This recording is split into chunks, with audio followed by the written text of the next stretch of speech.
चलो जी, तो यूँ करते हैं। आज के सेशन में मेरा जैसे हर दफ़ा एजेंडा यही होता है कि हम लोग इंट्रोडक्शन लें कि भाई ये सब्जेक्ट क्या है। जैसा कि आप लोग जानते हो मैनेजरियल एंड फाइनेंशियल एनालिसिस है, तो कोई वैसे तुम लोगों ने इसके बारे में कुछ सुन रखा हो कि ये क्या है सब्जेक्ट, किस तरह का है। जैसे कॉस्ट के बारे में तो तुम लोग मशहूर है ना कि बदनाम है सब्जेक्ट बहुत ज़्यादा, कि बहुत मुश्किल है, उसमें ये मसाइल हैं वो मसाइल हैं। तो इसके बारे में क्या सुना हुआ? कॉस्ट से आसान है। चलो जी, कॉस्ट से आसान है, ये हमने सुना था। चलो यूँ करते हैं, इस सब्जेक्ट के बारे में मैं आज पहले एजेंडा आपसे शेयर कर दूं। आज एक तो मैं हल्की सी मैं डिस्कशन करूंगा आपके साथ कि ये सब्जेक्ट, इसकी इंपॉर्टेंस और सिग्निफिकेंस क्या है, हिस्टोरिकली इसको हमने आपके ICAP ने इसको कैसे इंट्रोड्यूस किया अपने इस पूरे के पूरे सब्जेक्ट्स की ग्रिड के अंदर, ये किस तरह से कनेक्ट करता है आपके उन सब्जेक्ट्स को जो कि आप पहले पढ़ चुके हो और जो आप इंशाल्लाह ताला आगे जाके पढ़ोगे।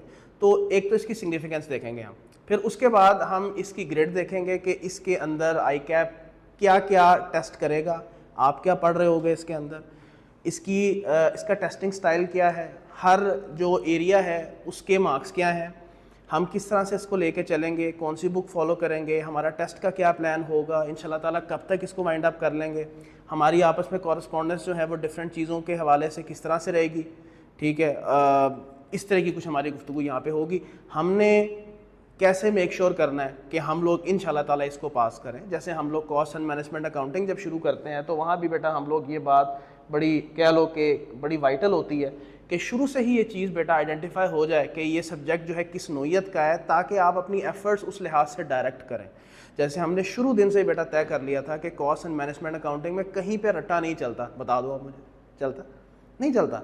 सारा का सारा ऑल इन ऑल सारा कॉन्सेप्ट्स पे बेस्ड होता है जो कि आप सीखते हो। और मैं पहले दिन से तुम्हें ये कहता था कि कोई पाबंदी नहीं है कि तुमने अंग्रेज़ी में कोई चीज़ समझनी है तुम उर्दू में समझ लो। हाँ, ये अनफॉर्चुनेट बात है कि तुमने पेपर अंग्रेज़ी में करना, ठीक है, लेकिन for the sake of understanding there is no compulsion. ये सब्जेक्ट डायनामिक इन नेचर है जो कि आप पढ़ने जा रहे हो। पहले इससे पहले कि मैं आगे बढ़ूँ, मैं ज़रा थोड़ा सा इस सब्जेक्ट के बारे में आपको हिस्टोरिकल सिग्निफिकेंस दे दूँ। बेटा ये जो तुम्हें सब्जेक्ट नज़र आ रहा है, definitely it is managerial and financial analysis. ये यहाँ पे है, it is at the Kaif level. और मेरा ख्याल है जो तुम्हारी स्कीम चेंज होने लगी है उसमें ये कैफ 5, मेरा ख्याल है उसमें कैफ 7 आई है, ठीक है। और I don't think so, expectation नहीं है कि इसमें कोई चेंजेस आएंगी। बहरहाल हमें इससे क्या लेना देना, हमने तो इंशाल्लाह इस दफ़ा पास कर लेना। अच्छा, ये जो बेटा सब्जेक्ट है ना MFA का, ये एक सोची समझी स्कीम के तहत इंट्रोड्यूस किया गया और ये बहुत ज़रूरी था कि इसको इंट्रोड्यूस किया जाता।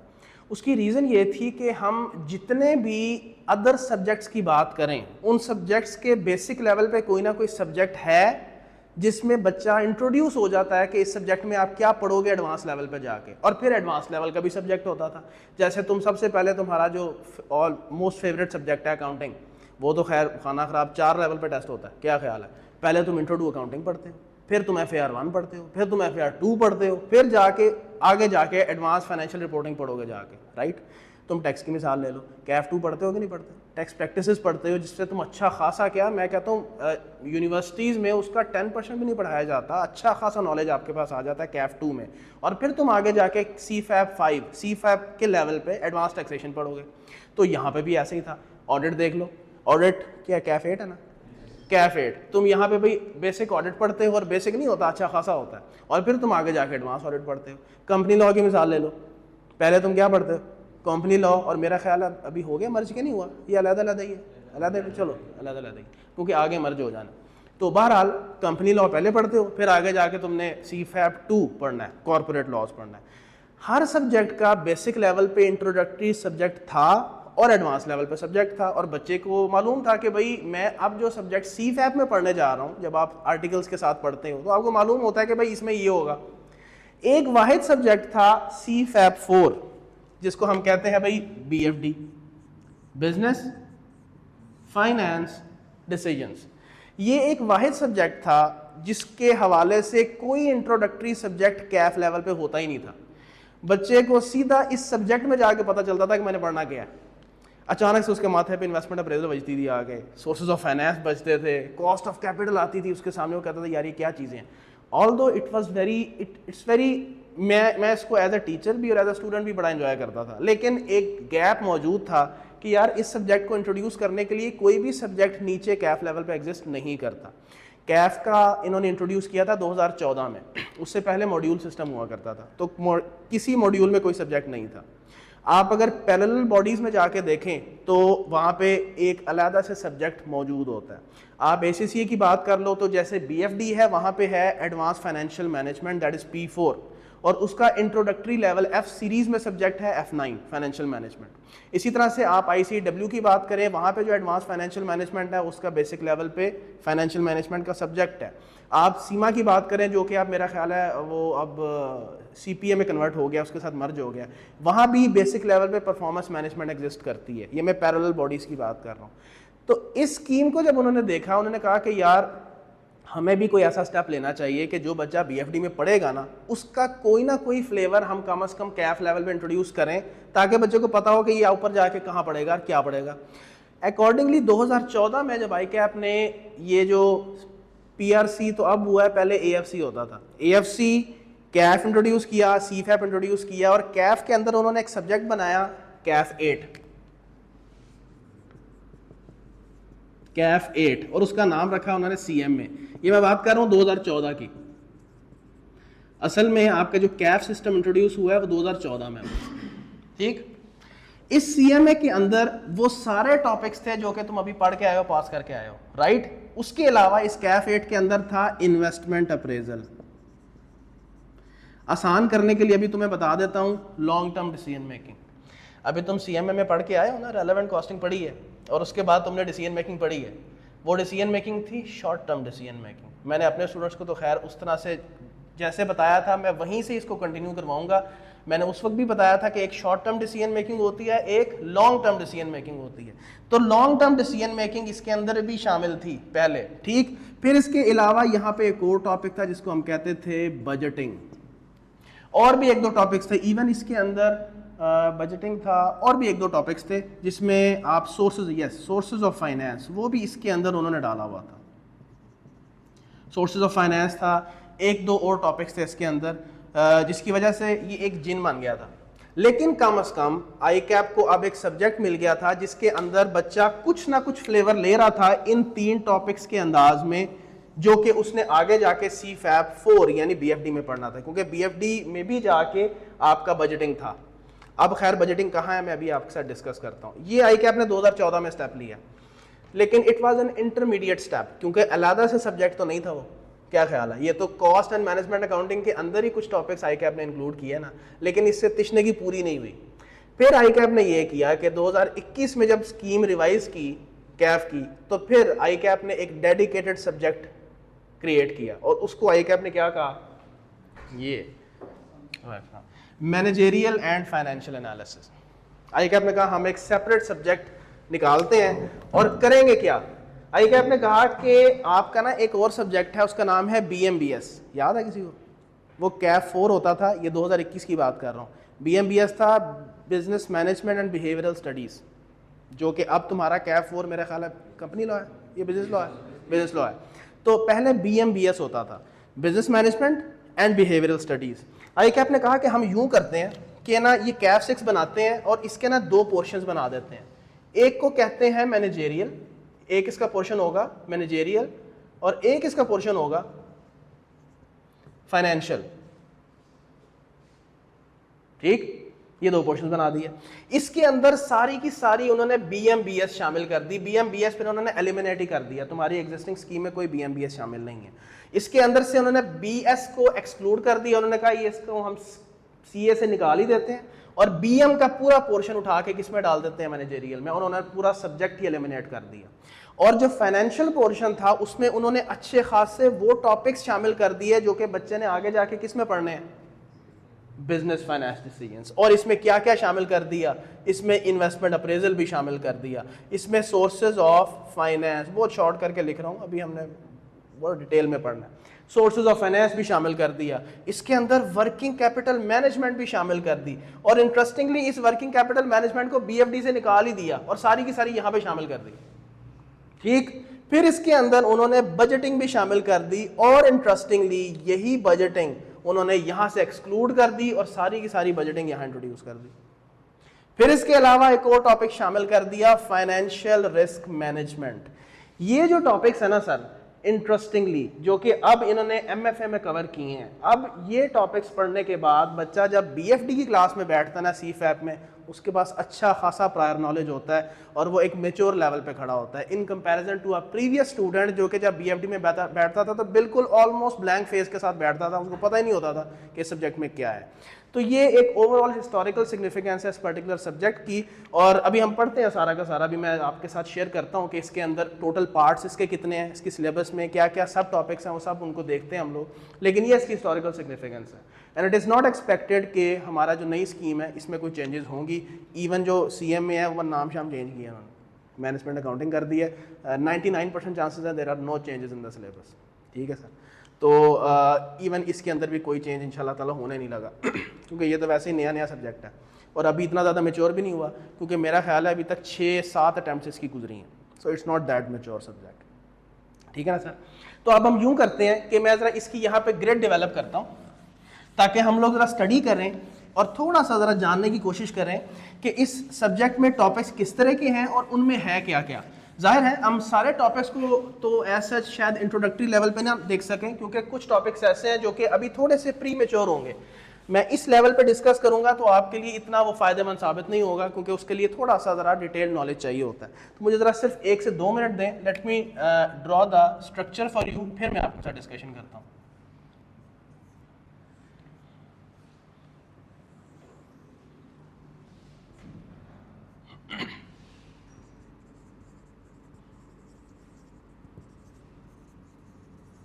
हाँ ये अब्दुल्ला, कैसा हुआ पेपर? पेपर आसान था? कितना किया? 90% किया। छूटा कितना है? कौन सा छूटा? शटडाउन वाला? ये इतना मुश्किल था यार, सबने ये छोड़ दिया। अच्छा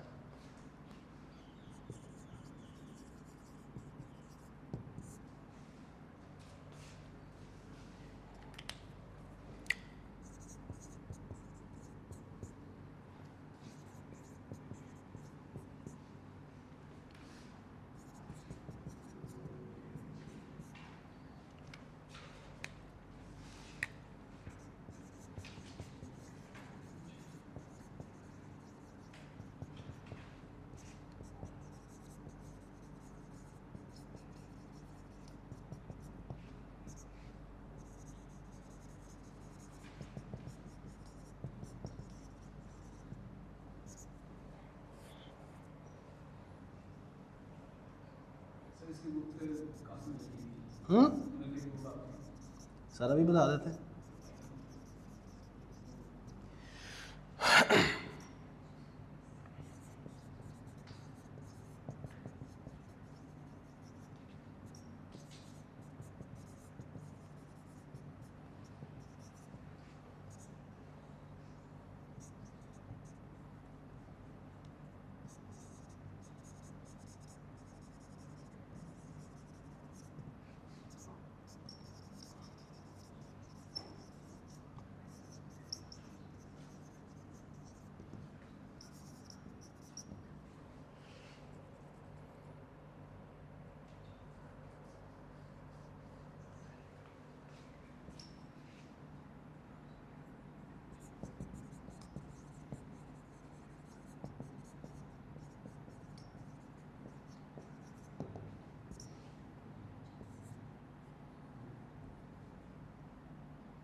जी बेटा, जैसे CMA के 3 पार्ट्स थे, याद है कौन से पार्ट थे?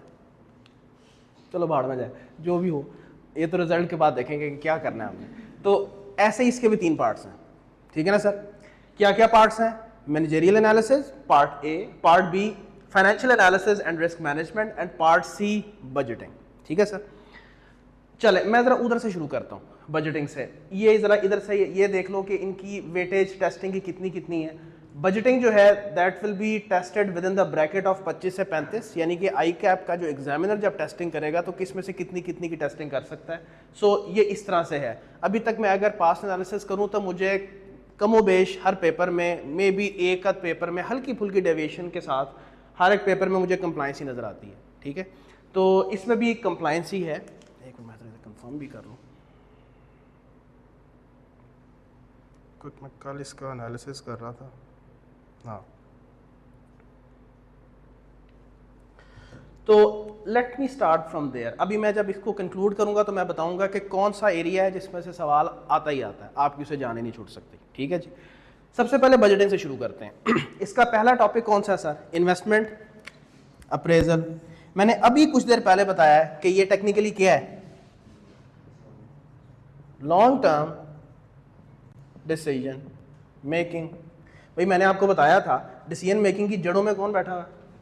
Relevant costing. और जब भी बिजनेस ने फैसला करना होता है, चाहे वो शॉर्ट टर्म होता है चाहे वो लॉन्ग टर्म होता है, वो किस बेस पे होता है? Relevant cost and relevant benefits की बेसिस पे आसान कर देते हैं, कॉस्ट एंड बेनिफिट एनालिसिस की बेसिस पे।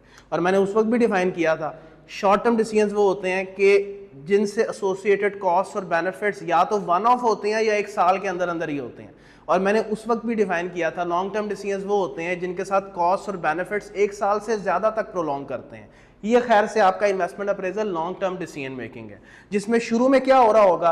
ह्यूज कैपिटल इन्वेस्टमेंट होगी और फ्यूचर में ओवर द ईयर्स आपको बेटा इससे बेनिफिट्स रिसीव हो रहे होंगे। आसान कर देते हैं, जैसे कोई भी बिजनेस चलता है, बिजनेस ऐसे ही चलता है, शुरू में हैवी इन्वेस्टमेंट होती है, फिर हर साल क्या तुम्हें प्रॉफिट्स रिसीव नहीं होते?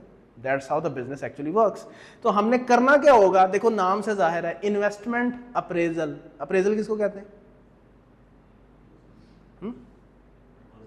नहीं, प्रपोजल को तो नहीं कहते। अप्रेजल किसको हैं? हाँ, ये कौन बोला है? इवेल्युएट। इवेल्युएट करना। भाई परफॉर्मेंस अप्रेजल का नाम नहीं सुना हमने? ह्यूमन रिसोर्सेज से रिलेटेड कहीं पे सुना हो? भाई परफॉर्मेंस अप्रेजल, इवेल्युएशन। जब आप किसी ऑर्गेनाइजेशन में बतौर जॉब होल्डर जाओगे तो आपकी भी हर साल बाद परफॉर्मेंस अप्रेजल होगी। आपकी परफॉर्मेंस को इवेल्युएट किया जाएगा कि भाई आपने सारा साल परफॉर्म कैसे किया। इसी तरह से ये क्या है? इन्वेस्टमेंट की इवेल्युएशन, इन्वेस्टमेंट की अप्रेजल, कि भाई क्या मैं इस बिजनेस में शुरू में इन्वेस्टमेंट करूं? मैं फैसला कैसे करूंगा?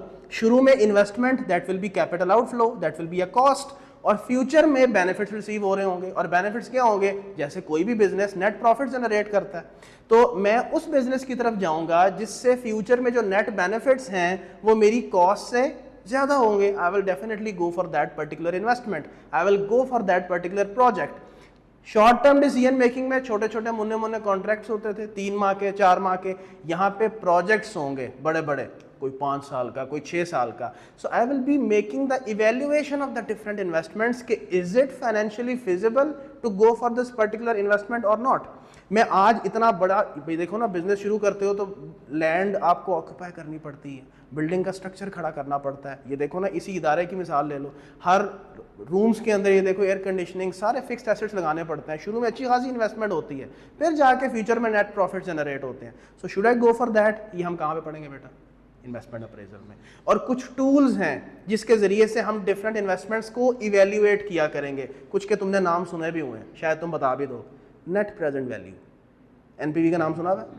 ये तुम ना भी कहो ना तो मैं ऐसे मान ही नहीं सकता, क्योंकि तुमने क्यूएम में पढ़ा हुआ, ठीक है ना सर? तो आईआरआर भी पढ़ा होगा, इंटरनल रेट ऑफ रिटर्न। ये कुछ टूल्स हैं, पॉपुलर टूल्स हैं, ये दोनों तुम्हारे सिलेबस में शामिल हैं। एक और भी है, पे बैक पीरियड। पढ़ा कहीं? पढ़ा नहीं तुमने? ओ एल में पढ़ा होगा। यहाँ पे मेरा नहीं ख्याल, पे बैक पीरियड नहीं, बहुत आसान है, इट्स वेरी इजी। बहरहाल कुछ टूल्स होंगे जिसके जरिए से हम इन्वेस्टमेंट्स को अप्रेज करेंगे। अच्छा ये तो हो गया इन्वेस्टमेंट अप्रेजल। मैं जरा कुछ टॉपिक सुनो आपस में लिंक कर रहा हूँ, क्योंकि दैट इज हाउ मैं भी और कोई भी और टीचर है मेरा ख्याल इसी तरह से करवाते हैं। इन्वेस्टमेंट अप्रेजल को फ़ौरन लिंक किया जाता है किसके साथ? Sources of finance and cost of capital के साथ। भाई देखो, मैंने किसी बिजनेस में इन्वेस्टमेंट करनी है जिससे फ्यूचर में नेट प्रॉफिट्स आने हैं, राइट? ये इन्वेस्टमेंट कहीं ना कहीं से तो मैं हासिल करूंगा ना कोई तो सोर्स ऑफ फाइनेंस होगा ना जहाँ से मैं पैसा उठाऊंगा। और मुझे ज़रा बताओ मोटे मोटे सोर्सेज ऑफ फाइनेंस कौन से होते हैं जहाँ से बिजनेस पैसा उठा सकता है? डेट या इक्विटी फाइनेंस, ये तुम लोगों ने I2B में भी पढ़ा हुआ है, राइट? सोर्सेज ऑफ फाइनेंस पढ़ा हुआ है, यहाँ पे भी है। काफ़ी हद तक वही थ्योरी है जो कि यहाँ पे होगी, कुछ एडवांस लेवल पे होगी। तो डेफिनेटली बेटा, ये जिस बिजनेस में तुमने इन्वेस्टमेंट करनी है, you need to get that finance from somewhere. आपके सोर्सेज ऑफ फाइनेंस एक बिजनेस के क्या क्या हो सकते हैं वो हम बेटा कहाँ पे पढ़ेंगे? सोर्सेज ऑफ फाइनेंस के चैप्टर में। और डेफिनेट सी बात है, ये जो सोर्सेज ऑफ फाइनेंस आपको मिल रहे हैं, क्या ये अल्लाह वास्ते मिलते हैं? फ्री ऑफ कॉस्ट मिलते हैं? सर इनकी कॉस्ट होती है। आपने अभी अर्ज किया है कि इक्विटी होती है या डेट होता है, मोटी मोटी यही टाइप्स हैं दो।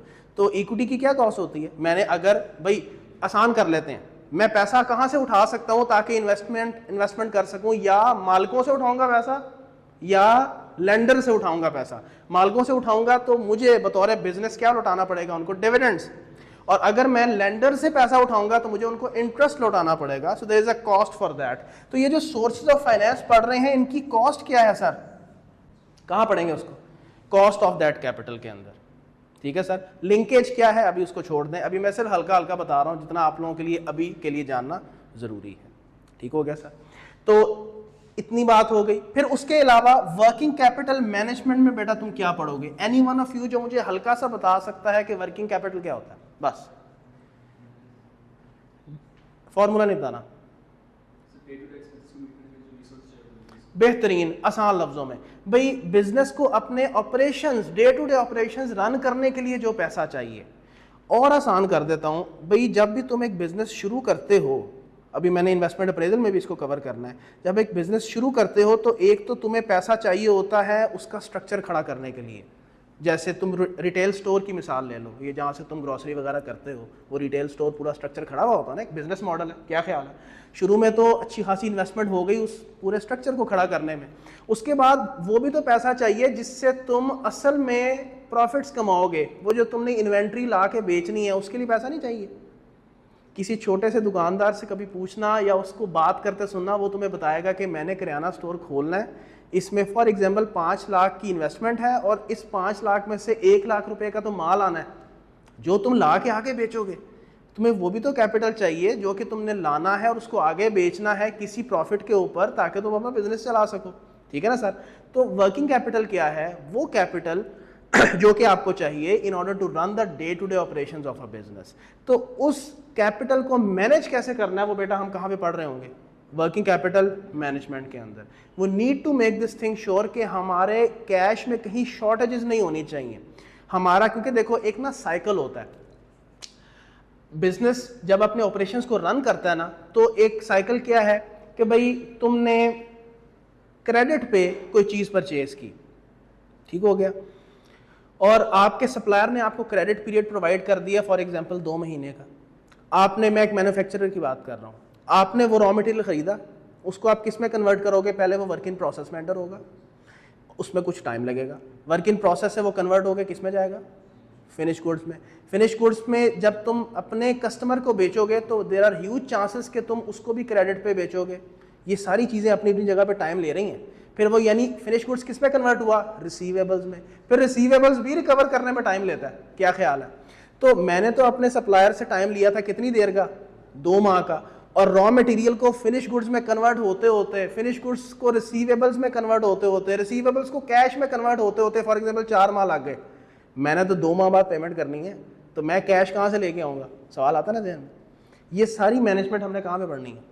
वर्किंग कैपिटल मैनेजमेंट, ताकि मेक श्योर करें कि यार ये ना हो मेरे साथ मसला कि मेरी जो शॉर्ट टर्म में पेमेंट्स हैं उसमें मैं डिफ़ॉल्ट करना शुरू कर दूँ, मुझे कैश शॉर्टेजेस का मामला आना शुरू हो जाए। इससे हमने अपने आप को बचाना है। ठीक है ना सर? तो ये बहरहाल सारी गुफ्तगू हमारी यहाँ पे होगी। ठीक है जी। अच्छा, उसके बाद क्या है बेटा? बजटिंग। ये एक ऐसा एरिया है जिसके बारे में मैं बच्चों को कहता हूँ कि ये आप आखिरी चैप्टर समझ लो अपनी पूरी MFA का। हम डेफिनेटली इसकी प्रैक्टिस करेंगे, अच्छी खासी प्रैक्टिस करेंगे, लेकिन इन द एंड हमें खुद भी समझ आ जाएगी कि वाकई ये जितने सवाल करें उतने ही थोड़े हैं। अगर ना भी करूं मैं इसमें इतनी ज़्यादा एफर्ट तो तब भी गुजारा है, लेकिन हम ये काम करेंगे नहीं। लेकिन मैं उसकी रीज़न बता रहा हूं आपको क्या है। आपको प्रॉफिट लॉस स्टेटमेंट बनानी आती है? तो बजटेड प्रॉफिट लॉस स्टेटमेंट बनाने में क्या टेंशन है भाई? जो तुम सेल रेवेन्यू में से cost of good sold minus करते हो, उसको फिर ग्रॉस प्रॉफिट उससे बनाते हो, फिर उसमें से सारे नॉन प्रोडक्शन खर्चे माइनस करते हो और नेट प्रॉफिट बनाते हो। यही अगर तुम्हें अगले साल का डाटा दे दिया जाए किसी तरह से मैथमेटिक्स घुसा के उसके अंदर, कॉस्ट अकाउंटिंग की बेसिक चीज़ें डाल के, तो तुम क्या बजटेड नेट प्रॉफिट नहीं बना सकते भाई? क्या मसला है? क्या आपको कैश फ्लो स्टेटमेंट बनानी आती है? आती है। तो क्या हम बजटेड कैश फ्लो स्टेटमेंट नहीं बना सकते या कैश बजट नहीं बना सकते? बिल्कुल बना सकते हैं। इट इज नथिंग बट अगले पीरियड के बजटेड कैश इनफ्लोज और बजटेड कैश आउटफ्लोज, इन दोनों के दरमियान फर्क क्या है? Cash budget, that's it. तो इसलिए इस चैप्टर के अंदर सिर्फ प्रैक्टिस ही है और कुछ भी नहीं है कि मुझे, क्योंकि देखो ना, हद ही कोई नहीं है। आप किसी भी कंपनी को उठा के देख लो, वो अपनी इनकम स्टेटमेंट बनाती है। जिस मर्जी कंपनी को उठा के देख लो, वो अपनी कैश फ्लो स्टेटमेंट बनाती है। फर्क सिर्फ कहाँ पे आता है? कंपनी के ऑपरेशन में डिफरेंस। क्या ख्याल है? क्या सिनेमा हॉल है, क्या वो अपनी इनकम स्टेटमेंट नहीं बनाता होगा? बिल्कुल बनाता होगा। लेकिन सिनेमा हॉल के रेवेन्यूज डिफरेंट अंदाज में कैलकुलेट होते हैं, एक्सपेंसेस डिफरेंट अंदाज में कैलकुलेट होते हैं, बड़े अजीब अजीब तरह के, कि भाई जो भी उन्होंने, असल में ये लोग राइट्स परचेज करते हैं डिफरेंट मूवीज़ के, तो जाहिर है उसकी उनको कॉस्ट पड़ती है। और रेवेन्यूज़ कैसे आता है? टिकट सेल्स की बेसिस पे, और उनके कुछ फिक्स्ड अखराजात होंगे, उसमें वो मैथमेटिक्स डालेगा और आपके सामने एक सिनेरियो प्रेजेंट कर देगा। आपने बैठे बैठे उसकी बजटेड इनकम स्टेटमेंट बनानी है। बैंक अपनी इनकम स्टेटमेंट बनाएगा? बिल्कुल बनाएगा, लेकिन उनके nature of revenues all together different होंगे, खर्चे उनके ऑल टुगेदर डिफरेंट होंगे। वहाँ पे कोई मैन्युफैक्चरिंग खर्चा होगा? बैंक नहीं। क्यों? अच्छा, इसी तरह से ये रिटेल स्टोर की मिसाल ले लो, ये कुछ मैन्युफैक्चरिंग करता है? नहीं, ये तो ट्रेडिंग करता है, जहाँ से तुम ग्रॉसरी करते हो। ये इम्तियाज़ मार्ट हो गया, ये सारे हो गए, तो इनकी ट्रेडेबल आइटम्स हैं, ठीक है। इनकी इनकम स्टेटमेंट के आइटम्स ज़रा डिफरेंट होंगे, लेकिन निकलना क्या है? Net profit. मैन्युफैक्चरिंग एंटिटी पे आओ, उनकी नेचर डिफरेंट है। इन अदर वर्ड्स, आपको एग्जामिनेशन में वो किसी तरह के बिजनेस मॉडल की डिटेल्स प्रोवाइड कर देगा और आपने उसके हिसाब से बजटेड इनकम स्टेटमेंट या budgeted cash flow statement prepare करनी होगी। यही हाल इन्वेस्टमेंट अप्रेजल में भी है। ये दोनों भाई बहन हैं इस लिहाज से। इन्वेस्टमेंट अप्रेजल भी मैंने आपको भी क्या बताया, शुरू में ह्यूज कैपिटल इन्वेस्टमेंट हो रही है और फ्यूचर में ओवर द ईयर्स आपको क्या रिसीव होने हैं? Net profits, net cash inflows receive होने हैं। तो बेटा हर बिजनेस के साथ यही होगा। तुम इस एजुकेशनल इंस्टीट्यूशन की मिसाल ले लो, इसके केस में भी ऐसे ही होगा। तुम किसी पिज्जा आउटलेट को उठा लो, वो भी ऐसे ही करेगा। शुरू में उसने इन्वेस्टमेंट की, ओवर द ईयर्स उसने नेट कैश इनफ्लोज रिसीव किए और तुमने इवेल्युएट करना है क्या हम इस पिज्जा आउटलेट को ओपन करें या ना करें। तुम पेट्रोल स्टेशन को उठा लो, क्या वो बिजनेस मॉडल नहीं है? हर दुनिया का बिजनेस बेटा उसकी इन्वेस्टमेंट अप्रेजल भी होती है, उसका budgeted income statement, budgeted cash flow statement भी बनती है। फर्क क्या है? ये सिर्फ एक साल के लिए प्रिपेयर होता है, ये ओवर द ईयर्स प्रिपेयर होगा। बात समझ रहे हैं? ले सर, ये एरिया कवर हो गया। अब हम जरा यहां पे आते हैं, रिस्क मैनेजमेंट। ये क्या बला है सर? रिस्क मैनेजमेंट जो है ना, इसके अंदर दो एरियाज हैं। एक है, शॉर्ट में लिख रहा हूं, करेंसी रेट रिस्क मैनेजमेंट, और एक है interest rate risk management. Sir currency rate risk management क्या है? कंपनीज इंपोर्ट्स में इंगेज होती हैं, एक्सपोर्ट्स में भी इंगेज होती हैं। क्या ख्याल है? आज कंपनी ने इंपोर्ट की, ठीक, और क्या खड़ा हो गया? Foreign currency liability. एग्री करते हैं? कंपनीज इंपोर्ट करती हैं ना, कि नहीं करती? तो जब एक कंपनी इंपोर्ट करेगी कोई चीज़, बहुत सी कंपनीज होती हैं, अगर तो आपका रॉ मटेरियल लोकली अवेलेबल है तो फिर तो तुम इधर से खरीद लोगे, लोकल करेंसी का पेबल खड़ा हो जाएगा, कोई टेंशन नहीं है। लेकिन जब आप इंपोर्ट करते हो तो फॉरेन करेंसी का पेबल खड़ा हो जाएगा। लेकिन टेंशन क्या है कि आज फॉर एग्जाम्पल तुमने डॉलर्स में पेमेंट करनी है, ठीक है। आज डॉलर का रेट है फॉर एग्जाम्पल 280। तुमने इस इंपोर्ट के लिए पेमेंट करनी है आज से 3 महीने बाद। तुम्हें क्या टेंशन है कि 3 महीने बाद डॉलर का रेट क्या हो जाएगा? 285, 285। तो क्या ये रिस्क नहीं है क्या कि भाई जब मैं 3 महीने बाद पेमेंट करने जाऊंगा तो हर डॉलर 280 का नहीं मिलेगा, 285 का मिलेगा। There is a risk that foreign currency will not move in my favour between today's date and the date when I will settle the import. So इसी को क्या बोलते हैं? Foreign currency risk. Risk between the two dates, today's date and settlement date. इस risk को cover करने के लिए जिन टूल्स को यूज किया जाता है उनको बोलते हैं currency rate risk management tools, वो हम यहाँ पे पढ़ेंगे। यही हाल एक्सपोर्ट्स का भी है, मैं अभी इतनी डिटेल में नहीं जा रहा, जब हम इस चैप्टर में जाएंगे तो हम डिटेल में उसको डिस्कस करेंगे। तो हम फॉरेन करेंसी रिस्क को भी इधर ही पढ़ेंगे, इसके अलावा इसको मैनेज करने के टूल्स भी इधर ही पढ़ेंगे। शायद तुमने उनके नाम कहीं पे सुने हुए हो, फॉरवर्ड कॉन्ट्रैक्ट्स में भी तुमने कहीं सुना हो। IAS 39 IFRS 9 पढ़ रहे हो या पढ़ लिया? IFRS 9 पढ़ लिया? IFRS 9 पढ़ा? IAS 39 वो पढ़ाया जाता है? आप वैसे नहीं पढ़ाते, मेरा ख्याल है वो ख़त्म ही हो गया पहले, क्योंकि पहले ये होता था ना, अब वो IFRS 9 हो गया। चलो अच्छा, मनी मार्केट हैज एक वो टूल है। फ्यूचर्स का कभी तुमने नाम सुना हो? फ्यूचर्स कॉन्ट्रैक्ट, ऑप्शंस कॉन्ट्रैक्ट, कहीं में भी सुना हो, कोई मसला नहीं है। अच्छा, डेरिवेटिव्स का नाम सुना हुआ? ये तो तुमने कैफ 2 में पढ़ा होगा, है ना, टैक्स में इसकी डेफिनेशन है डेरिवेटिव्स की। बहरहाल इसमें से 2-3 टूल्स ऐसे हैं जो डेरिवेटिव्स हैं। डोंट वरी, हम इंशाल्लाह ताला इनको डिटेल में कवर करेंगे, अभी बस इस चीज़ को समझें कि इस चैप्टर में होगा क्या। इसी तरह एक है इंटरेस्ट रेट रिस्क मैनेजमेंट, ये भी इससे मिलती जुलती है। भाई कंपनीज को मालूम होता है कि आज से कुछ महीनों बाद हमने शॉर्ट टर्म के लिए इन्वेस्टमेंट करनी है, या यूं कह लो कि आज से कुछ महीने बाद हमारे पास सरप्लस फंड्स अवेलेबल होंगे कुछ महीनों के लिए, या आज से कुछ अरसे बाद मुझे बोरोइंग करनी पड़ सकती है कुछ महीने के लिए। लेकिन अगेन टेंशन क्या है, आज का इंटरेस्ट रेट, मैंने फॉर एग्जांपल बोरोइंग करनी है, आज का इंटरेस्ट रेट 12% है और मैंने आज से 2 महीने बाद बोरोइंग का प्लान किया हुआ है, और मुझे टेंशन क्या है कि 2 महीने बाद इंटरेस्ट रेट 12% नहीं होगा, 14% हो जाएगा। तो क्या ये भी रिस्क एग्जिस्ट नहीं करता? Risk that the interest rates will not move in our favour between the two dates. इस रिस्क से अपने आप को बचाने के लिए जिन टूल्स का सहारा लिया जाता है उनको interest rate risk management tools बोलते हैं। यहाँ एक और भी है, उसको कमोडिटी रेट रिस्क मैनेजमेंट कहते हैं, वो अभी के लिए छोड़ दें हम जब उसको वहाँ पे चैप्टर में अनलॉक करेंगे तो वहाँ डिस्कस कर लेंगे। मेनली ये 2 हैं, ठीक है सर। अच्छा, ये अभी छोड़ दें, ये आपके लिए प्री मैच्योर है, इसको अभी आप क्वेश्चन मार्क ही रहने दें, ठीक है। ये जब हम वहाँ पे जाएंगे, थोड़ा सा आगे जाएंगे तो फिर इसको डिस्कस कर लेंगे। सर ये है आपका मैनेजेरियल पोर्शन, सारे का सारा, आसान लफ्जों में कह दूं तो थ्योरेटिकल। वो जो बिल्कुल तुम्हें राइट एक्सट्रीम कोने में नजर आ रहा है उसमें ज्यादा फ्लेवर न्यूमेरिकल का है, कुछ कुछ थ्योरेटिकल है। ये सारे का सारा पोर्शन जो है वो कौन सा है जिसमें थ्योरेटिकल है, इसमें न्यूमेरिकल है ही नहीं, एग्जिस्ट नहीं करता। ये जो पोर्शन है इट इज अ मिक्सचर, क्योंकि ये जो कॉस्ट ऑफ कैपिटल है इसमें न्यूमेरिकल भी है, इसके अंदर थ्योरी भी है, इसके अंदर भी ज़्यादातर थ्योरी है, इसके अंदर न्यूमेरिकल है और थोड़ी बहुत थ्योरी भी है, थ्योरी तो खैर साथ साथ रहेगी, इसके अंदर थ्योरी है। So this is the mixture of the theory and numerical. इसमें न्यूमेरिकल डोमिनेंट है, ये है ही सारे का सारा क्या, थ्योरी सारी, ठीक है ना सर।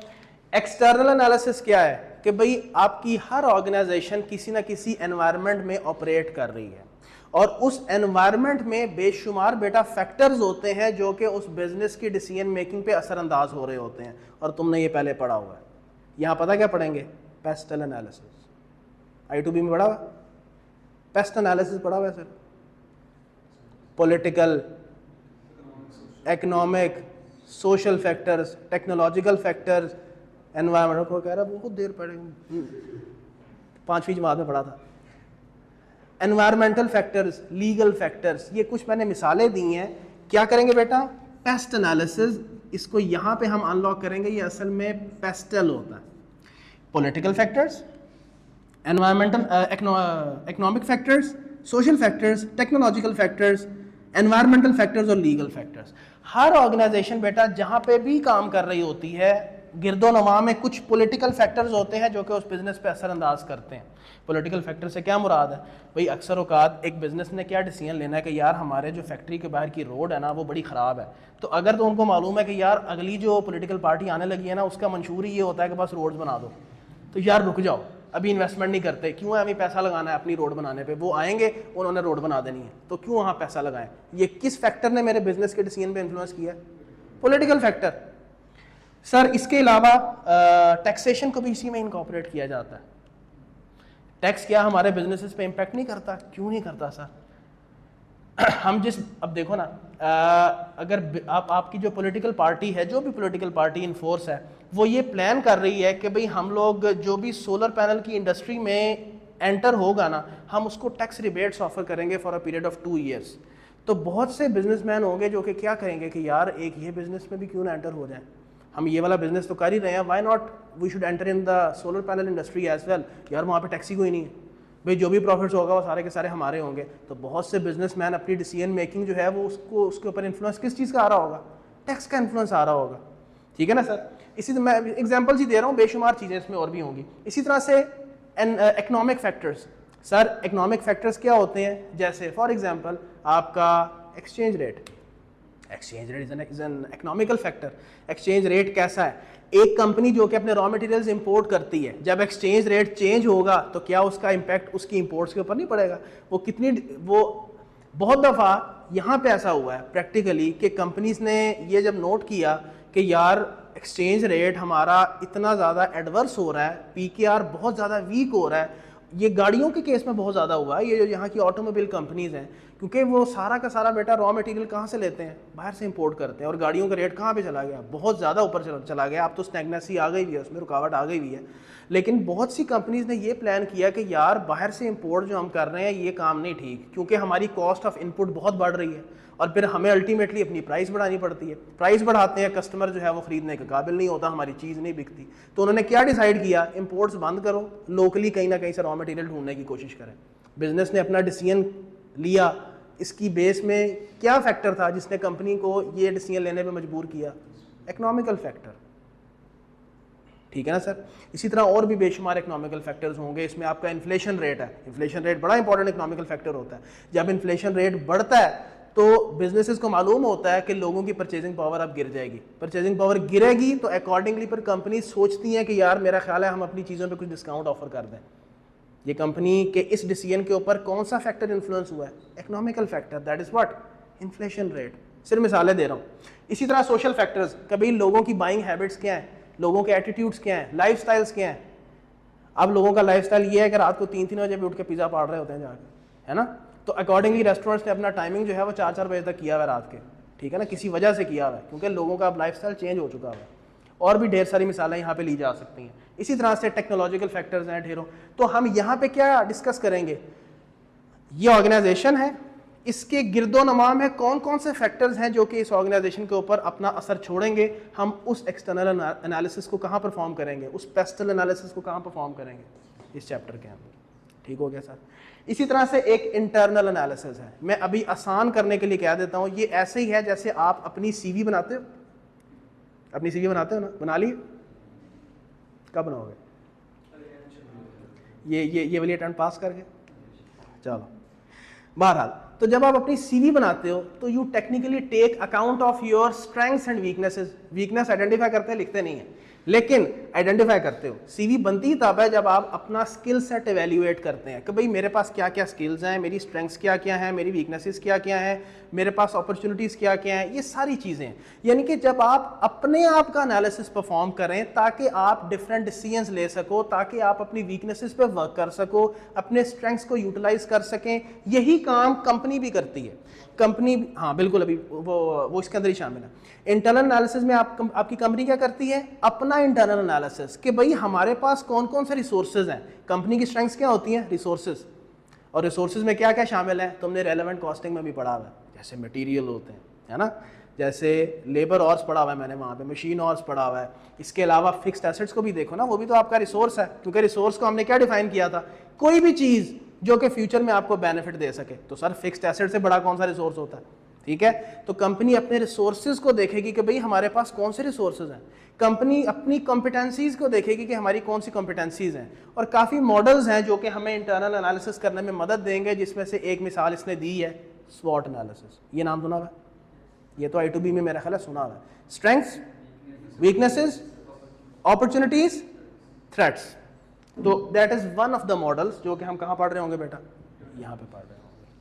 फिर इसके अलावा ये कंपेटिटिव फोर्सेस का एक चैप्टर है। ये एक ऐसा चैप्टर है कि एक ऑर्गेनाइजेशन की activities in comparison with that of the competitors. हर ऑर्गेनाइजेशन बेटा एक कंपेटिटिव एनवायरनमेंट में ऑपरेट कर रही है, अकेली तो कोई भी कंपनी नहीं है। हर कंपनी को उठा लें, उसका कोई ना कोई कंपेटिटर है, और एक नहीं ढेरों कंपेटिटर्स होते हैं। तो what to do in face of the competition in the market, competition के होते हुए हमें कैसे काम करना चाहिए such that we should be able to snatch the.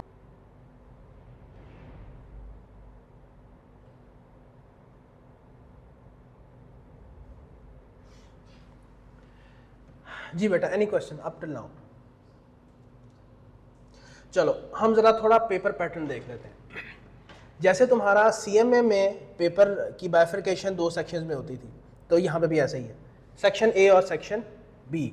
इनकी जो डिवीजन है कमोबेश 50-50 ऑन एवरेज आप देख सकते हो, यानी कि इसमें शिफ्टिंग ऐसे होती है कि सेक्शन ए 48 मार्क्स का हो गया तो वो 52 का हो गया, रिवर्स भी हो जाता है, ये अगर 52 का है तो वो 48 का है, इसके आसपास ही हो रहा होता है, 47 53 53 47, किसी में 50 50 होगी, किसी में 49 51 हो गई, तो रफली दोनों की डिवीजन 50 50 आप कह सकते हो, राइट। जो सेक्शन ए है ना बेटा, इसके 2 हिस्से हैं आगे फर्दर, यानी ये एक हिस्सा हो गया एमसीक्यूज और एक हिस्सा हो गया तुम्हारा थ्योरी, दैट मेक्स रफली 50 मार्क्स।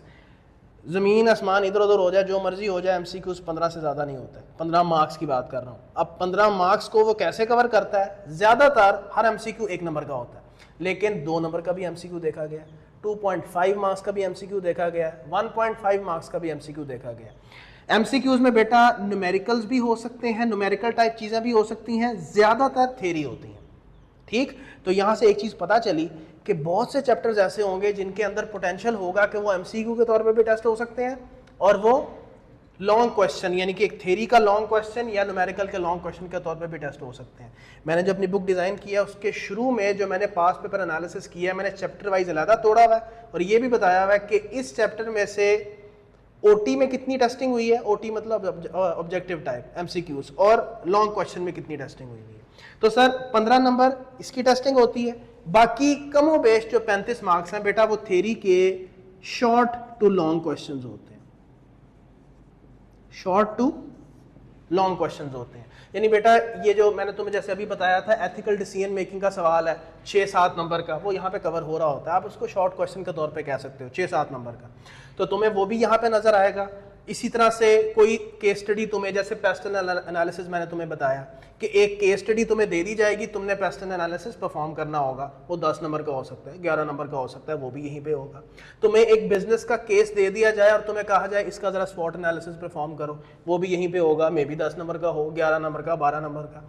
हम कुछ कंपेटिटिव फोर्सेस के मॉडल्स पढ़ेंगे, उस मॉडल की एप्लीकेशन आ सकती है और वो इवन 14 नंबर की भी आई हुई है, 13 नंबर की भी आई हुई है। तो बहरहाल जो तुम्हारा सेक्शन ए है that is majorly constituting your theoretical portion, short and long questions, और 15 नंबर एमसीक्यूज। सर ये जो सेक्शन बी है ये ऑल इन ऑल किस चीज का है, न्यूमेरिकल्स का। यानी इसके अंदर तुम्हें सेक्शन बी के अंदर एक तो तुम्हें इन्वेस्टमेंट अप्रेजल नजर आएगी, फिर इसमें अगर बजटिंग आती है तो तुम्हें बजटिंग नजर आएगी, अगर वर्किंग कैपिटल मैनेजमेंट यहाँ पे तुम्हें नजर आ रही होगी, फिर जो फाइनेंशियल रिस्क मैनेजमेंट में मैंने अभी तुम्हें बताया, ये जो currency rate risk management, interest rate risk management, वो यहाँ पे तुम्हें नजर आएगी, ठीक है ना सर।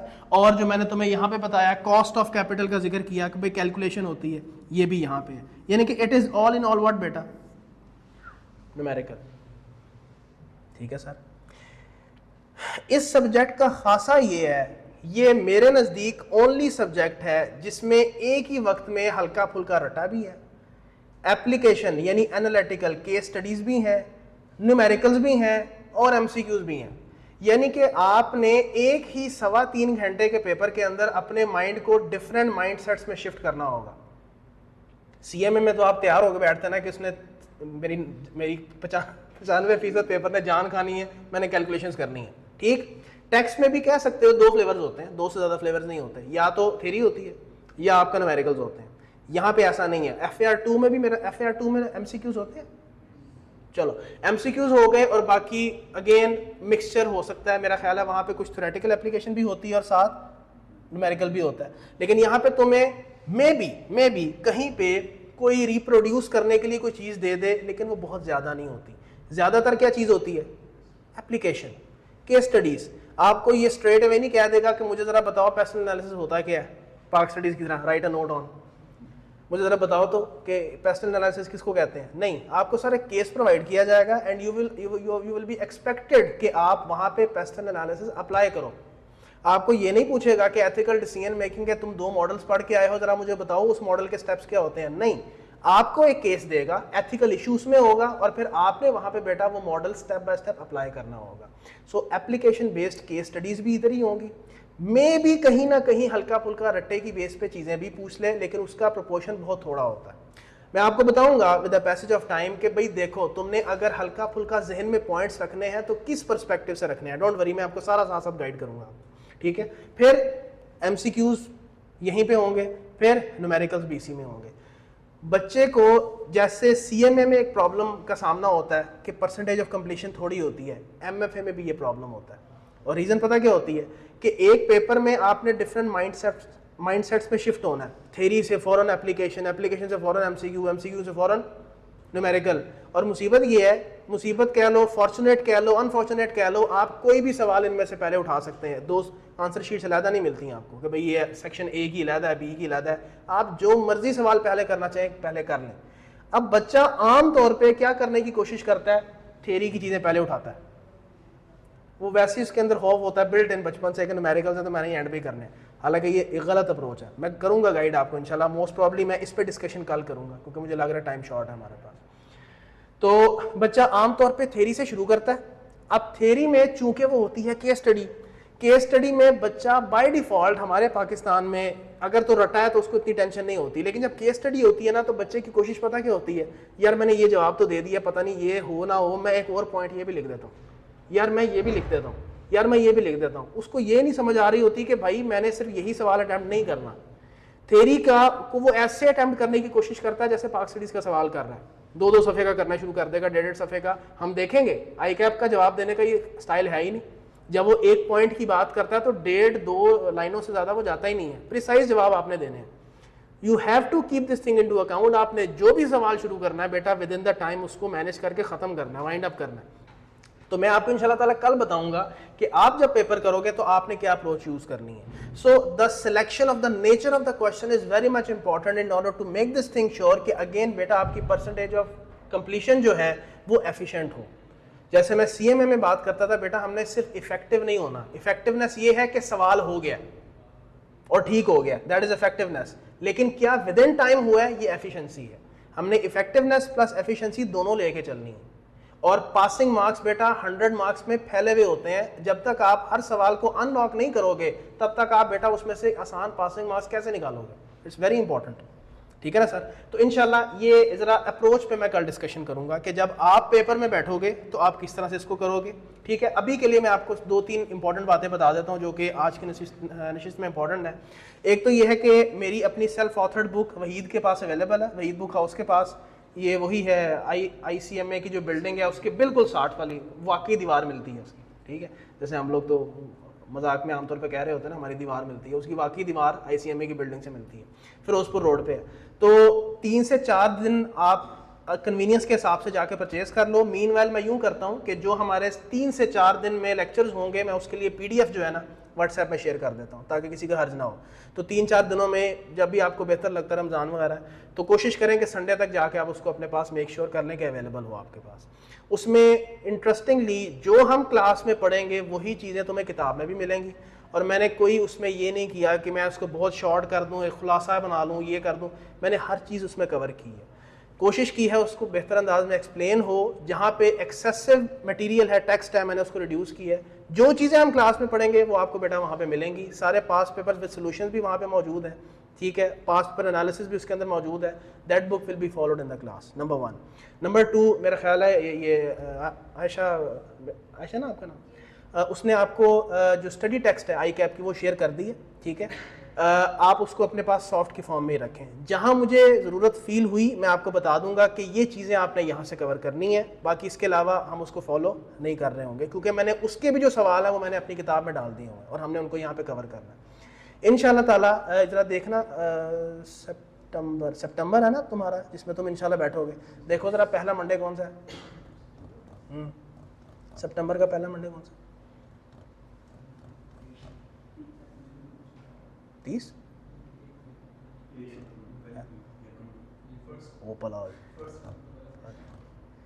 चलो तो इन अदर वर्ड्स इंशाल्लाह ताला मेरी पूरी कोशिश है कि 31 जुलाई को हम MFA को वाइंड अप कर रहे हो, सच दैट पूरा अगस्त आपके पास अवेलेबल हो अपनी सेल्फ स्टडीज़ के लिए, सेल्फ एनालिसिस के लिए। डेफिनेटली उसी के अंदर ही कहीं मिड ऑफ अगस्त में आपका कहीं मॉक भी कंडक्ट हो रहा होगा। तो टेस्ट प्लान आपके साथ जो है वो कुछ यूँ होगा कि जब भी एक टॉपिक ख़त्म होगा तो हम उसका टेस्ट रखेंगे। कोई टॉपिक ऐसा होगा जो कि थोड़ा सा लंबा होता है, जैसे इन्वेस्टमेंट अप्रेजल है, तो हम मे बी उसके इंटरमीडिएट टेस्ट भी रखें, ठीक है। मैं कोशिश करूंगा कि इस दफ़ा टेस्ट की फ्रीक्वेंसी और बढ़ाऊँ, इंक्रीज़ करूँ, सच दैट कोशिश ये है कि अगस्त में आपके पास कम चीज़ें हों जो कि आपने खुद करनी हो। हम टेस्ट के ज़रिए से ही उसकी फ्रीक्वेंसी को इतना ज़्यादा बढ़ाएँ और अपनी टेस्टिंग को इंक्रीज़ करें कि हमारी इंशाल्लाह ताला साथ साथ तैयारी रहे, ठीक है ना सर। और बाकी व्हाट्सएप ग्रुप में अगर आप लोगों में से कोई एडेड नहीं है तो ऐड हो जाए, क्योंकि मैंने सारी कॉरस्पॉन्डेंस उसी व्हाट्सएप ग्रुप से करनी है। मैं 24/7 अवेलेबल होता हूँ, ठीक है जी। आपको कोई सवाल, कोई इशू है किसी भी एरिया से, कोई प्रॉब्लम है, कोई सवाल नहीं समझ आ रहा, कोई कॉन्सेप्ट नहीं समझ आ रहा, आप मुझे व्हाट्सएप ड्रॉप कर सकते हैं। मैं इंशाल्लाह विदिन 12 आवर्स आपको बजाते खुद जवाब दूंगा। THE वाला कोई सीन नहीं है मेरे यहाँ, ठीक है जी। टेस्ट भी मैं बजाते खुद बनाता हूँ। कोई सवाल और है तो पूछ लो। टाइमिंग यही रहेगी क्या? सुबह 3 घंटे क्या हुआ? तो मैं अब क्या करूँ? 10 बजे नहीं, 10 बजे नहीं ना हो सकता, वो तो फिर ज़्यादा बाकी CMA के साथ शिफ्ट कर लो। नहीं, वो फिर ना MFA का बाकी सब्जेक्ट्स के साथ क्लैश आना शुरू हो जाता है, इसलिए हाँ क्लैशेज अंदर, क्लैशेज को देखते हुए उन्होंने मैनेज की नहीं है। टाइम मेरा ख्याल है इसमें कोई दो मुश्किल हो जाएगा, तो तू इधर लाइब्रेरी में बैठ के पढ़ लेना भाई।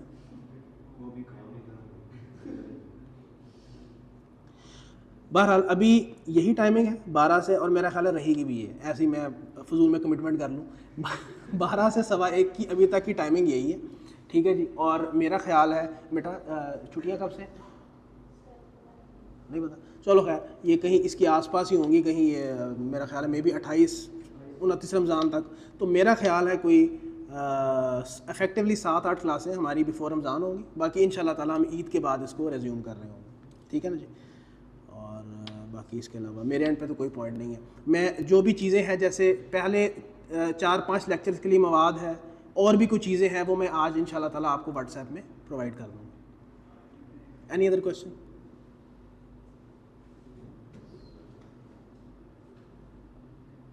चलो इंशाल्लाह ताला कल मिलते हैं फिर। Market share and sustain into the market. तो हम अपनी ऑर्गेनाइजेशन के ऊपर जो जो कंपेटिटिव फोर्सेस हैं उसका एनालिसिस कहाँ पे करेंगे बेटा? इस चैप्टर के अंदर, ठीक है जी। और ये है जी एथिकल डिसीजन मेकिंग। हर सब्जेक्ट में ICAP एथिक्स घुसाई जा रहा है, क्योंकि उसको लग रहा है कि जितना अनएथिकल हमारा चार्टर्ड अकाउंटेंट है, ये तो खैर एज अ होल ही अगर हम एज अ नेशन की बात करें तो हमें शदीद किल्लत है हमारे अंदर। तो मेरा ख्याल है शायद नहीं, CFAP 1 में सस्टेनेबिलिटी फॉर अकाउंटेंट्स वो एक चैप्टर सब्जेक्ट उन्होंने इंट्रोड्यूस किया है नई स्कीम में। लेकिन मेरा ख्याल है, if I am not wrong, कमोबेश कैफ के हर सब्जेक्ट में एथिक्स है ना। MFA में भी है, तुम I2B में भी है, एथिक्स का है चैप्टर। मुझे अभी भी टॉपिक है, कुछ नहीं तो टॉपिक तो मौजूद है। फिर तुम वो भी तो पढ़ते हो प्रोफेशनल कोड ऑफ एथिक्स, जिसमें 5 आते हैं, integrity, objectivity, professional competence, due care. ये I2B में है ना। R2 में भी है, टैक्स में भी है, देखो ना टैक्स में भी आ गया R2, फिर ऑडिट में भी है ना। हर जगह एथिक्स है सर। यहाँ भी आपको इखलाकियात सिखाई जाएंगी कि इंसान बने, इस तरह ज़िंदगी गुजारनी है। लेकिन बहरहाल ये एथिकल डिसीजन मेकिंग है। एथिकल डिसीजन मेकिंग हम इंशाल्लाह ताला पढ़ेंगे। बाज़ औक़ात बिजनेसेस को फैसले करते हुए एथिकल डायलेमास का सामना करना पड़ता है। एथिकल, अच्छा डायलेमा क्या होता है, वर्ड सुना था?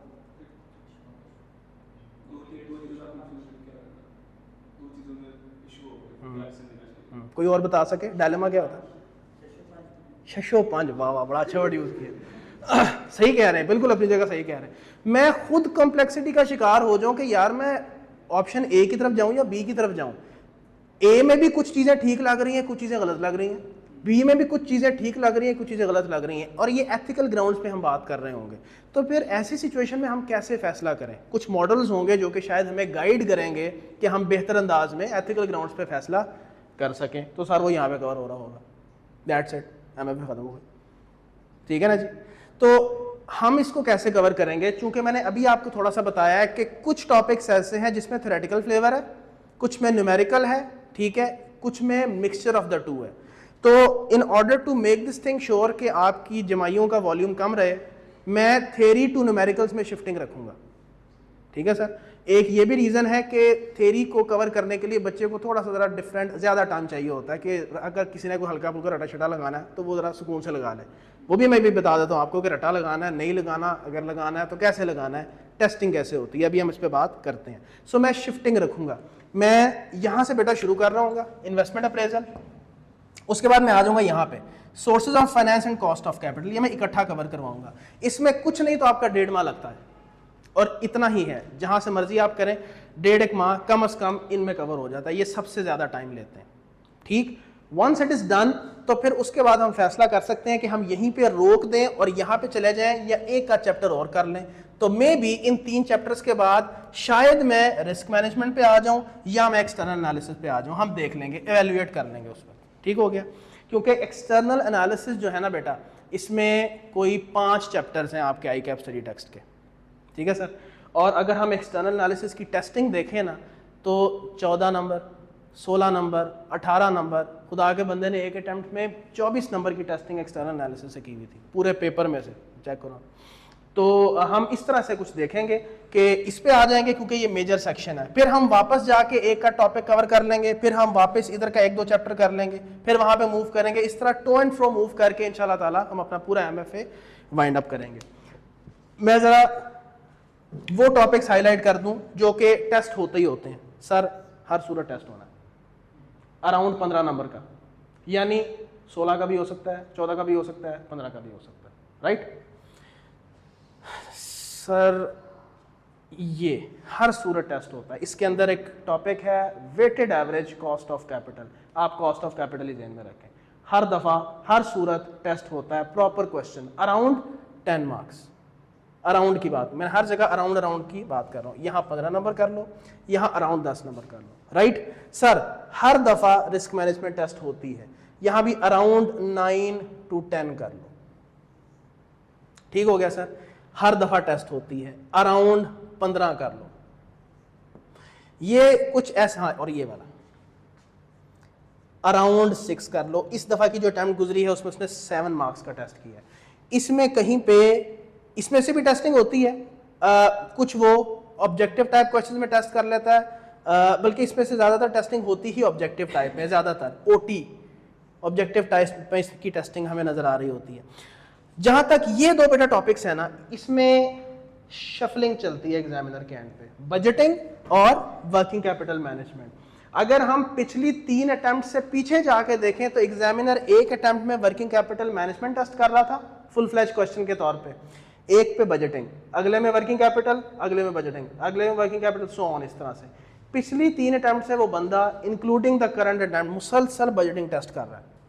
मे बी शायद एग्जामिनर चेंज हुआ है, मे बी। पहले इसकी वेटेज इतनी ज्यादा नहीं होती थी, पहले थी 20 से 30।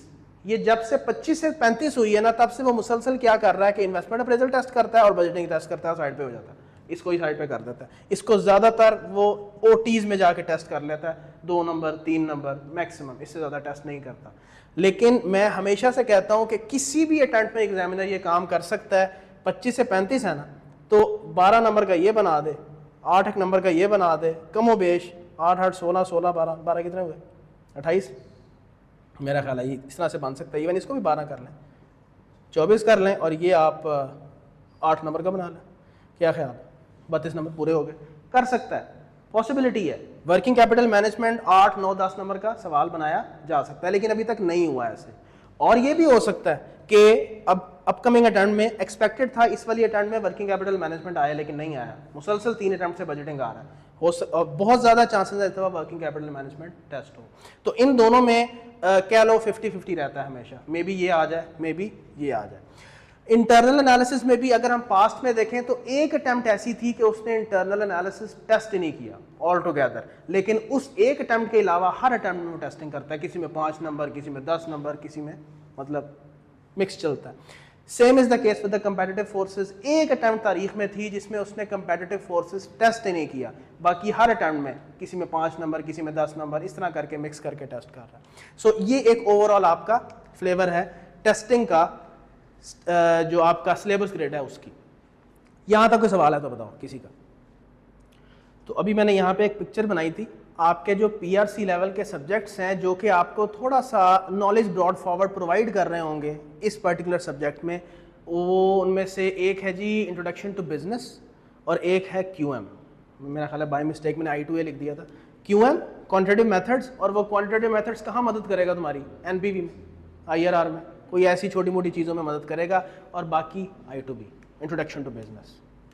और ये जो तुम कैफ 6 पढ़ोगे ये ग्राउंड्स बन रहा है तुम्हारे दो सब्जेक्ट्स की CFAP में, एक CFAP 3 that is strategy and performance management, और दूसरा बिजनेस फाइनेंस डिसीजंस। आपका जो मैनेजरियल का पोर्शन है इसके ऊपर पूरा एक सब्जेक्ट खड़ा हुआ है CFAP का, that is SPM strategy and performance measurement. ये जो तुम्हारा फाइनेंशियल सेक्शन है सारा बजटिंग और ये, इसके ऊपर पूरा सब्जेक्ट खड़ा हुआ है फाइनल में, that is business finance decisions.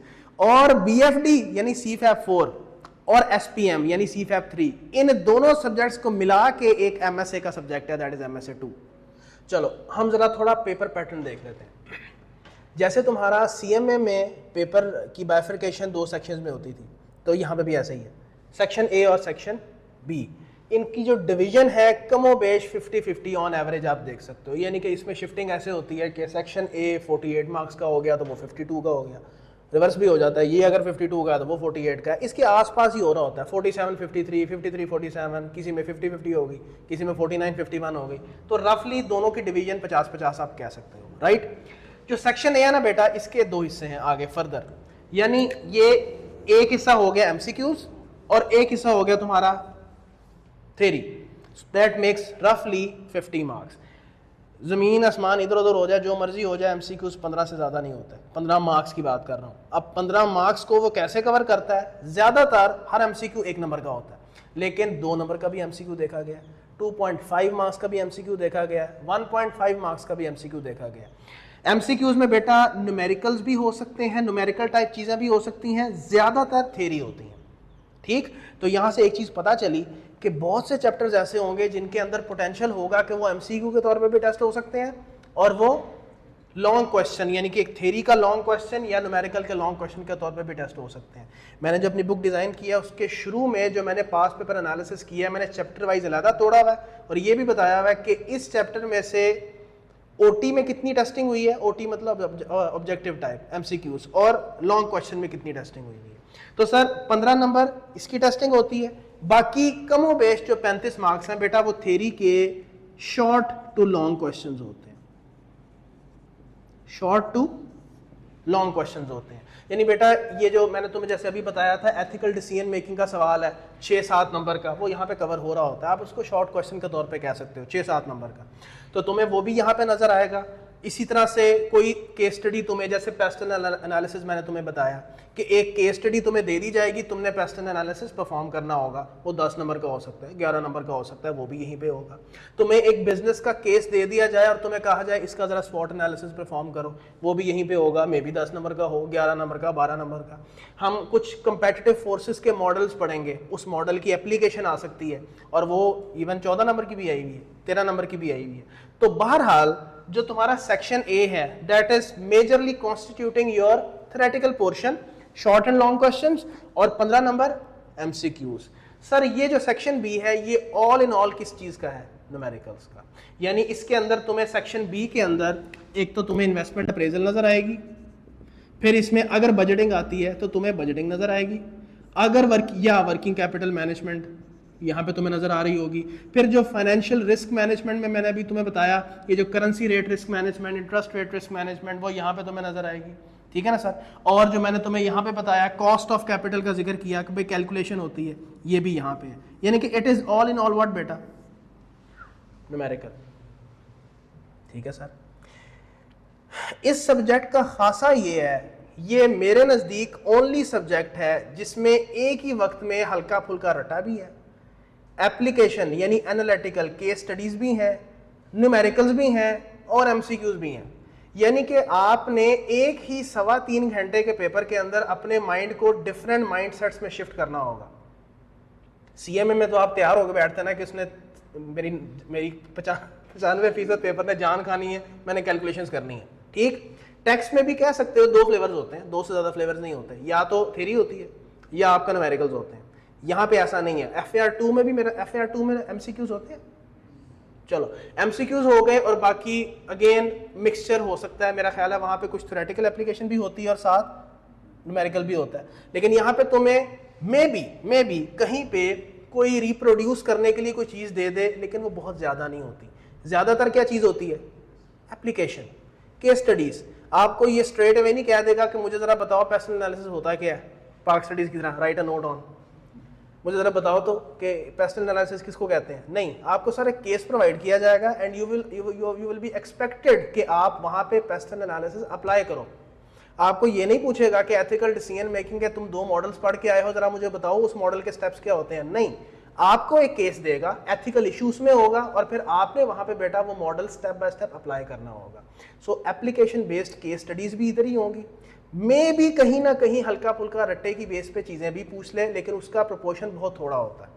मैं आपको बताऊंगा with the passage of time कि भाई देखो, तुमने अगर हल्का फुल्का जहन में पॉइंट्स रखने हैं तो किस पर्सपेक्टिव से रखने हैं। डोंट वरी, मैं आपको सारा साथ साथ गाइड करूंगा, ठीक है। फिर MCQs यहीं पे होंगे, फिर न्यूमेरिकल्स भी इसी में होंगे।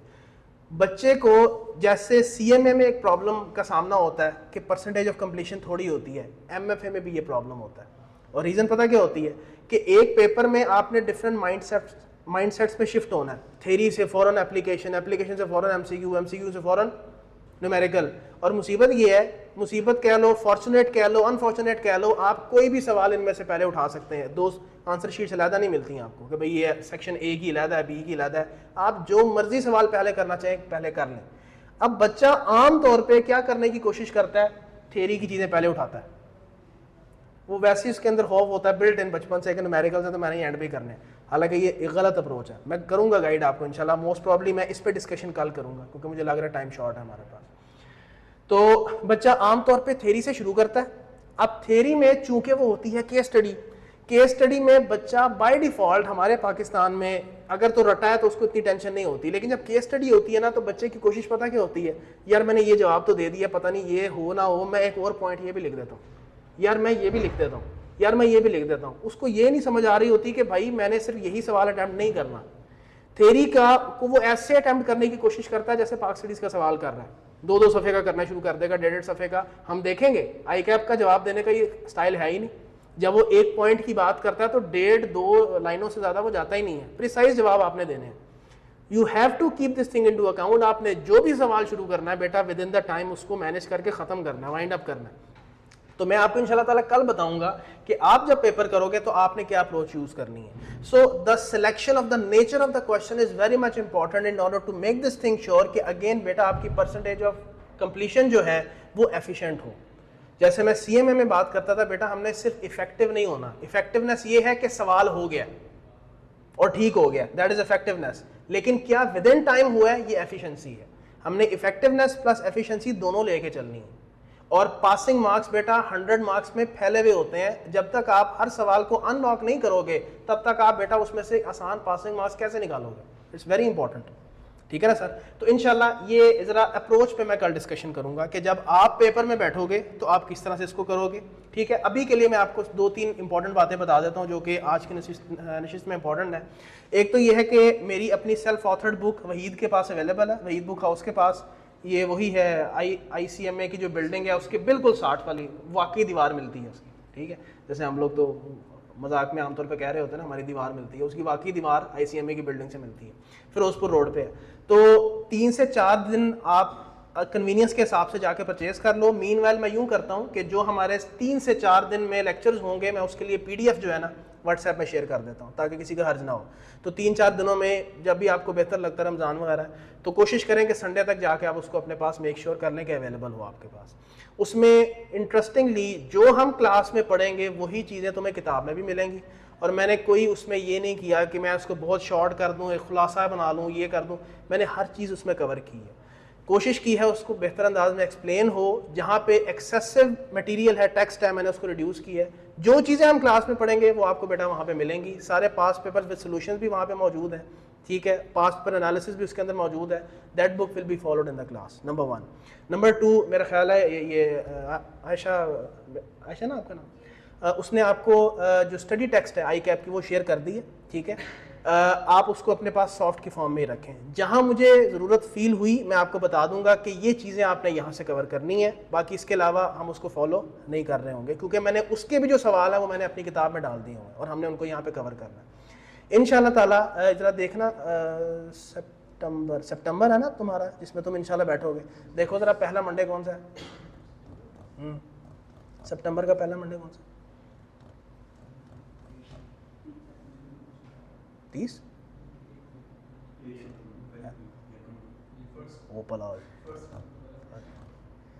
चलो, तो इन अदर वर्ड्स इंशाल्लाह ताला मेरी पूरी कोशिश है कि 31 जुलाई को हम MFA को वाइंड अप कर रहे हो, सच दैट पूरा अगस्त आपके पास अवेलेबल हो अपनी सेल्फ स्टडीज़ के लिए, सेल्फ एनालिसिस के लिए। डेफिनेटली उसी के अंदर ही कहीं मिड ऑफ अगस्त में आपका कहीं मॉक भी कंडक्ट हो रहा होगा। तो टेस्ट प्लान आपके साथ जो है वो कुछ यूँ होगा कि जब भी एक टॉपिक ख़त्म होगा तो हम उसका टेस्ट रखेंगे। कोई टॉपिक ऐसा होगा जो कि थोड़ा सा लंबा होता है, जैसे इन्वेस्टमेंट अप्रेजल है, तो हम मे बी उसके इंटरमीडिएट टेस्ट भी रखें, ठीक है। मैं कोशिश करूंगा कि इस दफ़ा टेस्ट की फ्रीक्वेंसी और बढ़ाऊँ, इंक्रीज़ करूँ, सच दैट कोशिश ये है कि अगस्त में आपके पास कम चीज़ें हों जो कि आपने खुद करनी हो। हम टेस्ट के ज़रिए से ही उसकी फ्रीक्वेंसी को इतना ज़्यादा बढ़ाएँ और अपनी टेस्टिंग को इंक्रीज़ करें कि हमारी इंशाल्लाह ताला साथ साथ तैयारी रहे, ठीक है ना सर। और बाकी व्हाट्सएप ग्रुप में अगर आप लोगों में से कोई एडेड नहीं है तो ऐड हो जाए, क्योंकि मैंने सारी कॉरस्पॉन्डेंस उसी व्हाट्सएप ग्रुप से करनी है। मैं 24/7 अवेलेबल होता हूँ, ठीक है जी। आपको कोई सवाल, कोई इशू है किसी भी एरिया से, कोई प्रॉब्लम है, कोई सवाल नहीं समझ आ रहा, कोई कॉन्सेप्ट नहीं समझ आ रहा, आप मुझे व्हाट्सएप ड्रॉप कर सकते हैं। मैं इंशाल्लाह विदिन 12 आवर्स आपको बजाते खुद जवाब दूंगा। THE वाला कोई सीन नहीं है मेरे यहाँ, ठीक है जी। टेस्ट भी मैं बजाते खुद बनाता हूँ। कोई सवाल और है तो पूछ लो, ठीक है जी। और मेरा ख्याल है बेटा छुट्टियाँ कब से नहीं पता, चलो खैर ये कहीं इसके आसपास ही होंगी, कहीं ये मेरा ख्याल है मे बी 28-29 रमज़ान तक। तो मेरा ख्याल है कोई इफेक्टिवली 7-8 क्लासें हमारी बिफोर रमज़ान होंगी। बाकी इंशाल्लाह ताला हम ईद के बाद इसको रेज्यूम कर रहे होंगे, ठीक है ना जी। और बाकी इसके अलावा मेरे एंड पे तो कोई पॉइंट नहीं है। मैं जो भी चीज़ें हैं, जैसे पहले 4-5 लेक्चर्स के लिए मवाद है और भी कुछ चीज़ें हैं, वो मैं आज इंशाल्लाह ताला आपको व्हाट्सएप में प्रोवाइड कर दूँगा। Any other question?